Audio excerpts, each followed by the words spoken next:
Hello my family, બધાને જય સ્વામિનારાયણ।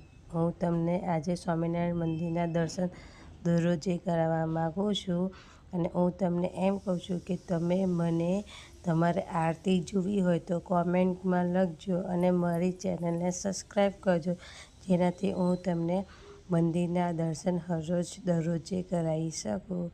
સૌને જય સ્વામિનારાયણ।